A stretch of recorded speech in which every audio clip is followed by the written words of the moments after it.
I would love to motivate you all with thoughts like, this will be on the final exam, but I actually don't think that that's the right way to do things. So as we wait for 3:10 to strike, please indulge me for a brief motivation of what we're actually studying and why we should care about it to begin with.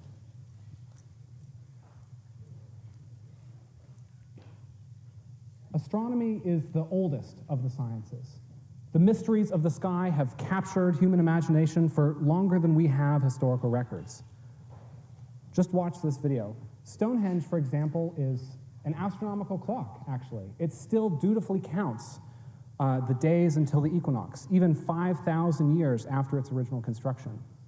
Now, we don't know who built this monument. We don't know what their motivations were, but we did know that they were fascinated with the sky. And they wanted to build instruments and to be able to understand it and predict it. But this is just one of many examples. These points of light have always captured our attention. Many of our most monumental projects over the history of humanity have been expressions of our appreciation of these mysteries. It's really easy for us to forget because we live in cities nowadays and we don't get to see this as much anymore. But when humanity was tribes of hunter-gatherers out on the savannah, the night sky was incredible. The sheer scale dwarfed even the largest mountains and dominated our perception. It was impossible as a human being not to be obsessed with this. The sky was one of the foundations of nearly every major religion on Earth. All across the globe, people based their spiritual beliefs on what happened up there and built their monuments around them. It has been a central part of every myth, every story that humanity has told about our history and our place in the cosmos. Some thought the sun and the moon were great gods, that the constellations were our mythical heroes or the ashes of our beloved ancestors. But these stories that we've told about the sky have crumbled. They've given ways to newer ones over the centuries, but the stars themselves have remained more or less unchanged. Over this time, we've revised the stories that we tell based on measurement and reason. That is the focus of our class. That's the focus of science. The practice of science, especially about the sky, has been one that has revolutionized the way that we tell these stories all around the world. Here you see astronomers in China. The sky is something that people everywhere on Earth have been drawn to and have attempted to understand. Many different interpretations have emerged, each of them having their own merits and their own flaws. But ancient cultures the world over have built observatories like this to understand the workings of the heavens. And they've used the findings that they've made, the data that they've gathered, to update the stories that they tell about what goes on in the sky. Nowadays, thanks to centuries of this kind of research and the development of more precision equipment, we can describe what's happening in the sky with incredible accuracy. The new stories that we tell are based upon the foundations of physics and mathematics, but I think that they do not lack the emotional power of our more ancient mythologies. Our new description of the heavens is still a story about who we are and how we got here. The first thing that you need to understand if you want to understand our story of the universe is gravity. So we'll begin with gravity. If astronomy is the study of these weird dots in the night sky, then gravity is our best description of how and why these dots move. This is a bit reductionistic, but this is the gist. Gravity is a central part of the story that we tell about a world. It is our origin story. It's a branch of our more modern mythology. And it's a description that has evolved a lot over the centuries.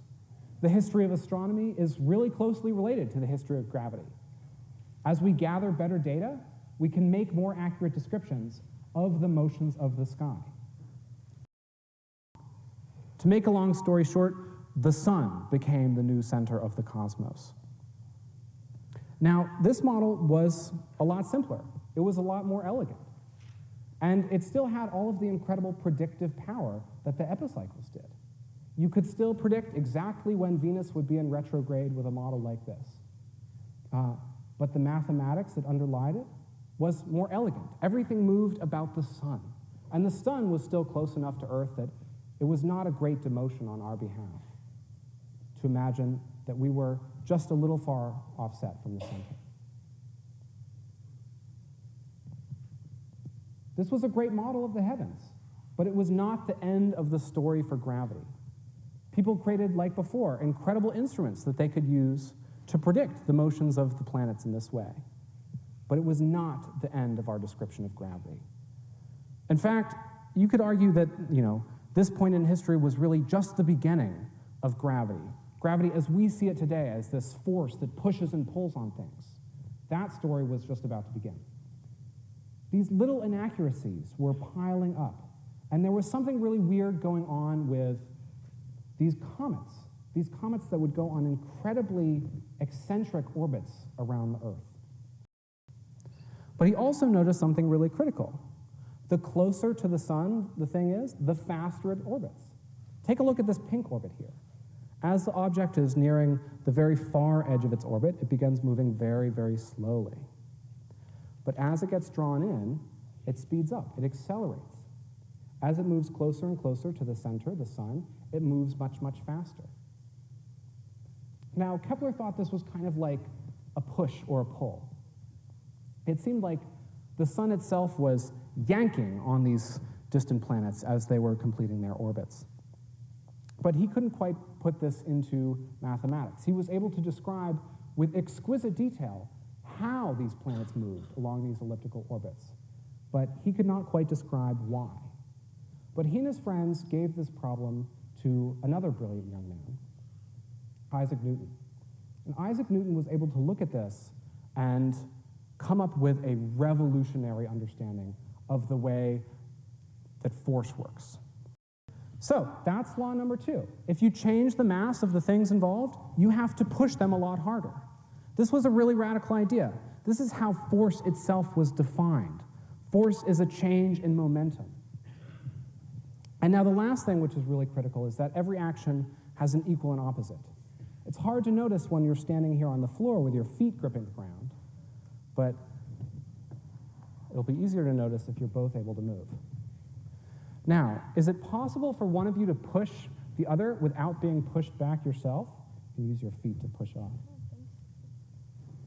Absolutely not. You both have to move. You both experience a force. There's no scenario in which you push on something and it doesn't push back on you. When you do this in a continuous way, when you apply calculus, this theory of taking all of this motion and dividing it up into infinitely small pieces, you see that what you get is a circle. Orbits, so says Newton, are like a fall and a miss. He has this incredible thought experiment where he says, imagine you took a cannon to the top of a really high mountain, and you fired a cannonball pretty fast. Well, that cannonball would, travel pretty far, but eventually, like everyone knows, it would fall back into the surface of the Earth.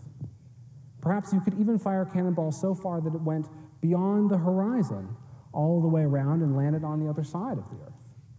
But he says, if this description is right, if gravity only ever pulls inwardly, then I ought to be able to fire the cannon fast enough that the cannonball would fall all the way around the world and end up right back where it was.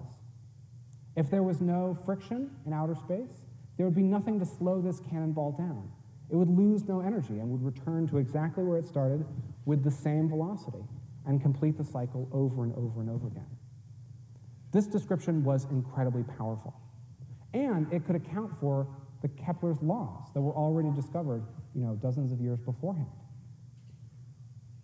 Gravity, as described by Newton, was this delicate balance between the inward pull and the rotation. And using this concept, he could re-derive the same laws that Kepler had earlier. So allow me to demonstrate this for you. So what you're seeing here is how orbits, the closer you get, the faster they seem to be moving. Remember, this is what Kepler said. The period of an orbit depends a lot on the distance it is away from the center. Not only does the orbit itself get larger, so it takes longer to go around, it also is the case that you're moving slower along that orbit, so it takes a substantial amount of time to complete one transit, the further away you get. And the way that Newton was able to re-derive this was by thinking about it in terms of centrifugal force. Centrifugal force is this force of rotation. It's like when you're spinning really fast and your arms want to fly out. Everything wants to move away from your perspective, from the center of the rotation. So allow me to demonstrate that for you briefly here. What I have in my hand is a planet. And this planet, if I spin it over my head, follows the path of an orbit. But if I let the planet come to rest, and I drop this weight, which I hold in my other hand, this weight pulls the planet inwardly. This is a rope. It can only ever pull something inwardly. I cannot, with a rope, pull something side to side. I can start it up by doing something like this. But what I can demonstrate to you is that there is a precise balance that can emerge between the outward force, the centrifugal force that's trying to pull this planet away from the center of its orbit, and the inward force of gravity, represented here by the weight. Now, if I drop the weight, I can find a critical speed where there's a balance. The centrifugal force outwardly balances the force of gravity inwardly. And as I change the diameter of this orbit, the radius, I have to move a lot faster in order to keep that balance. Oh, please don't hit me. Let me do it on this side of the room so that everybody can see. So one would change the other, and back again, and back again. And so what it looks like if I take such a charged particle and make it wiggle around is I see something like this. Oscillations. Changing one changes the other, and back and forth, and back and forth. If I allow this to keep playing out, you can see that these are like ripples. Shown here is the strength of the electric field, I think, as it moves one way or another. If I take just a one-dimensional slice of this, I can see that these ripples propagate like waves. Once you get far enough away from the source, they travel through space just like sine waves. So one thing that I want to establish before we talk about energy is I want to revisit this notion of speed, the speed at which waves travel down the slinky. We want to, confirm for ourselves, just for the sake of our sanity, that this is, in fact, something which is constant. We've heard our whole lives that the speed of light is a constant. So do me a favor and create a really long wave by going like this. It takes about a second for this wave to travel from one end of the auditorium to the other. Now stop, and then do the same thing, but really fast. Notice that it took the same amount of time for information from one end of the room to be transmitted to the other, regardless of the wavelength involved. And if I send a much shorter wave down, the frequency becomes much faster. It goes up, down, up, down, up, down, up, down, up, down, up, down. So by decreasing the wavelength, I have increased the frequency. And it's pretty easy to see that these two things are inversely related to one another too. So this is a huge help for us. I can say that the frequency is then proportional exactly to the energy. If I double the frequency, I double the energy. And an important thing to notice is that it's not just a proportionality. You can write it like an equation. The frequency and wavelength are related to the speed of light. If I were to change the speed of light in the system, I would change the frequency. And to make this more clear, I'm going to ask you to stand up and make the wave, make the slinky a lot less tense. So stay where you are and come about halfway closer. Perfect. So now we still have the same slinky, but the tension in the slinky has changed. And here's what I want you to notice. Try sending a wave down now. Notice that the speed of the wave propagation is now much slower. The waves travel not nearly as fast as they did before. And if I were to send a wavelength of the same one that you were sending before, I would notice that the frequency would be different too. So try to send another wave that was as long as the one you did before. So this was a frequency that was pretty fast. But now that I've made the speed of light slower, I've made the frequency slower too. So the first thing that I want to establish is thermal radiation. And to do that, I have to put my glove back on. So what on earth does heat have to do with light? So here I have this tiny little metal piece in my left hand. And in my right hand, I have an industrial blowtorch. So, what do you think will happen if I heat up this piece of metal?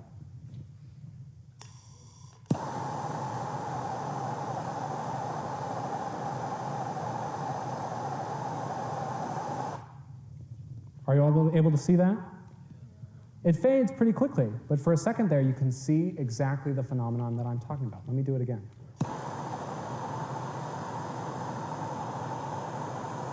When the metal is warm, it's emitting light. You're all able to see it back there. And what's really critical is the warmer it is, the brighter this light is. This is something that is incredibly important in astronomy. This is how we learn about stars and their temperature. Due to just the kinetic energy of each of them individually, the substance carries a bunch of energy. This energy is not in the form of all moving in one direction or all moving in another direction. It's microscopic motion, all of these things bouncing off one another. And what they're doing is just like that charged particle that we talked about, they're wiggling back and forth. So before I stop and take questions, I want to leave you with this great picture. This is the story that we are leaving off with today before we continue on Wednesday. Gravity as the great sculptor, taking these clouds of gas and dust and collapsing them together to form systems of stars and planets. Within these stars, light shines, illuminating the nearby planets, light which is coming from nuclear fusion. We find ourselves on a planet just like the ones that are going to form in this simulation. An ordinary one at that, one which is indistinguishable from all of the other stars and all of the other planets that we can see. And we would not be here in our situation if it were not for the gravity that brought us together or the light that we receive from the sun. These are the ideas that are really central to our story of how we got here, that are really central to our modern mythology, the story that we've replaced, Zeus and Hera with. The story that we tell about how humanity came to be on Earth is shaped by these main ideas. This is a truly enormous structure. One of the things that we have to reckon with in astronomy all the time is the absolute ridiculousness of the scales that we're talking about. Everyone that you know, everyone that there's ever been, has lived on this tiny little blue and green thing there, which is dwarfed in comparison to just the sun. But that's where we left off, and it's not the end of the story that we're going to tell. Are there structures in the universe that are even larger than this, even larger than the sun? Yeah, there are. It's not even close. If we return to where we started, human beings on the savannah, exploring the night sky with their naked eye, there's still one glaring mystery looking us right in the face. What is this weird band of light that stretches across the night sky? What's going on with that? So to put together a more complete picture of the universe and who we are within it, we have to start thinking about what this is. It's 260,000 light years wide. This is enormous. That means it would take 260,000 years for a photon, a little wave of light, to travel from one end of the thing to the other, traveling at the fastest speed possible in the universe. This is enormous. When this discovery was made, people imagined that these were like island universes onto themselves, full of incredible worlds and incredible diversity, entirely different from our own. And studying the structure of these told people a lot more about where we find ourselves. We think now that we live in one of these spiral nebulae, and we call these galaxies. Although from our perspective, we live in the disk of one of these giant spiral galaxies. So it's hard for us to see the entire structure. We think that our galaxy looks something like this, but it's actually a lot harder for us to measure the structure of our galaxy than it is to measure the structure of very distant ones. So why are spiral galaxies shaped like that? Well, let's answer a related question. What happens if I take a cloud of gas and let it collapse due to gravity? Like we saw when we were talking about planets and protoplanetary disks earlier in the semester. If I have a cloud of gas which is rotating just a little bit initially, and I collapse it down, As it gets smaller, it will rotate a lot faster. In the parlance of physics, we say that angular momentum is conserved. So take a look at this figure skater. She starts spinning relatively slowly, and as she pulls her arms in, she starts spinning a lot faster. But so this is something that could happen for clouds of gas too, even incredibly massive clouds of gas, not just the clouds that could form solar systems and stars, but the clouds that could form galaxies. So what I want to do now for just a moment is to show you what this would look like. This is a simulation of the process of galaxy formation run on a supercomputer. We start, like I said, with just a cloud of gas, and we let it collapse due to its own gravity. Just some initial perturbations in the overall spin of this cloud causes it to condense in a way where it spins faster the smaller it gets. The shape that it forms, therefore, due to this spin, is the shape of a disk. We get this really famous equation. There's a way to transform mass into energy and vice versa. You can establish what the equivalent relationship is between how massive something is and how much energy it's worth in terms of the speed of light. And this relationship is actually incredibly extreme. The kind of energy scales that we can get from, say, the bomb that blew up over Hiroshima, that's the kind of energy that we can get out of just less than a gram of matter. Less than a gram of mass is worth that much, an enormous amount of energy. This is the relationship that underlies the fusion that powers these stars, translating mass into energy using this property. But this is not the end of the story for space-time either. This is just the one-dimensional picture. It turns out that the presence of mass and energy can actually influence the shape of space-time itself. Space-time is not something which is just flat for all eternity and that you can shift your perspectives within. It's something that can be deformed, and which deforms in accordance with the amount of mass or energy around it. Notice that something which is really massive, really large, deforms space-time a lot, and something which is not so massive deforms space-time only a little bit. And this turns out to be incredibly consequential, because matter, when it's moving through space, likes to move along straight paths. But if the space-time itself is intrinsically curved, a straight path through a curved space-time can produce a net curvature, a net curved path. This can become like a radical new description of gravity. We can describe all of the same physics we had before, and more. Orbits, gravitational collapse, all of it fits within this picture of curved space-time.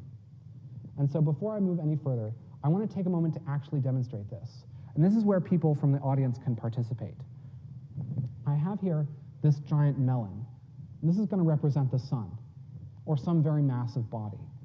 And here in front of me, I have space-time, the fabric of space-time, this medium which can be deformed, and which deforms in accordance with how much matter or energy there is. I take this star, I place it in the middle. Notice how space-time deforms. And now I invite any of you who is interested to come up to the stage and to get some of these. What I have here are just very light, particles. These could be like planets. You grab one or? Grab as many as you'd like. Oh, okay. And so try to push these into orbit around the star in the center. Yeah, just drop it and see what happens. Yeah, you want to try? Give it a shot. Okay, and then? See if you can establish an orbit around the star. If you throw one of these at just the right initial velocity, just off to the side by enough, you can get it to orbit around the center. This is the same kind of description of an orbit that we've had before, except we've exchanged the idea of an inward force for the idea of an inward curvature. Each of these planets is moving along an intrinsically curved path, but is trying to move in a straight line. You could imagine that it's like an ant walking along the surface here.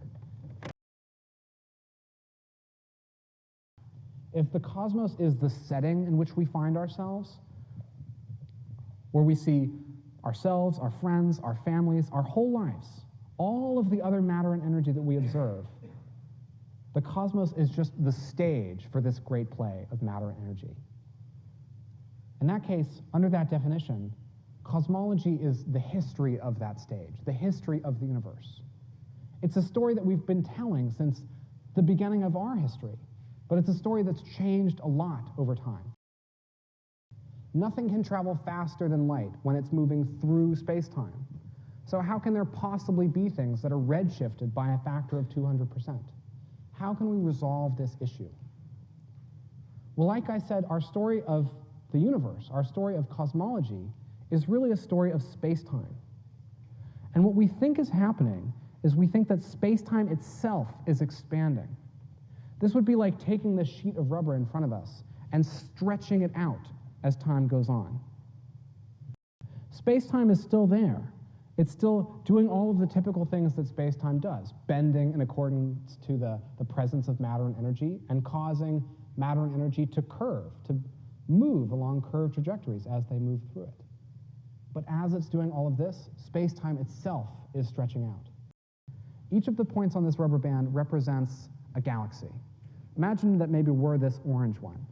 As I stretch this rubber band out, from the perspective of the orange point, all of the other points seem to be moving away from it, right? This captures the kind of picture that we've been working with so far.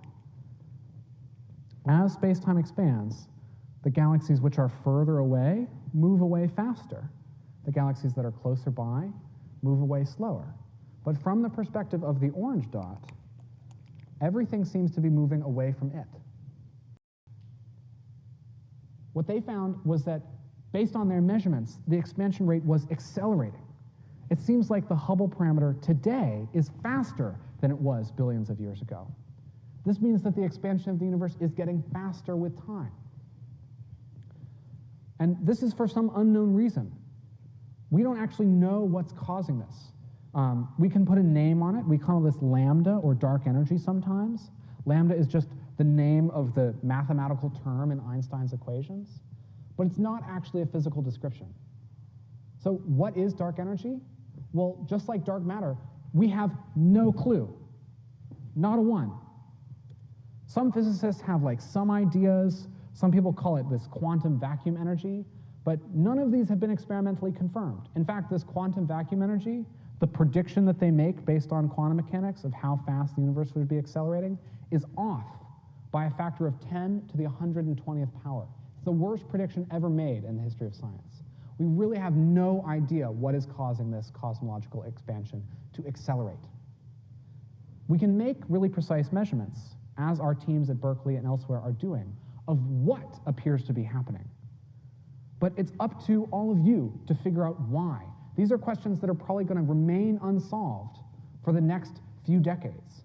It will be people in our generation who make the breakthroughs, who come up with why this is happening. So what I want to leave you with is a notion of how many mysteries remain. The story of the cosmos is one that's been rewritten all throughout human history, and is one where I think will continue to be rewritten throughout our lifetimes. So as you leave this class and you go on into the rest of your lives as a poet, as a banker, as a philanthropist, whatever, I want you to remain curious about how this story is changing, and to keep up to date about the discoveries that will continue to be made. So that's where I want to leave you. It's really been like the most rewarding and incredible experience of my career to get to teach all of you.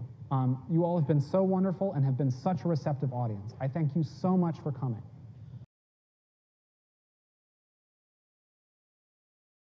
I never thought that when I joined Berkeley as an undergrad freshman a little over 3 years ago, that I would have the opportunity to teach a class like this. And it never occurred to me that I'd be able to share my joy and my love of this subject on such a large stage in front of so many people. So thank you all very much.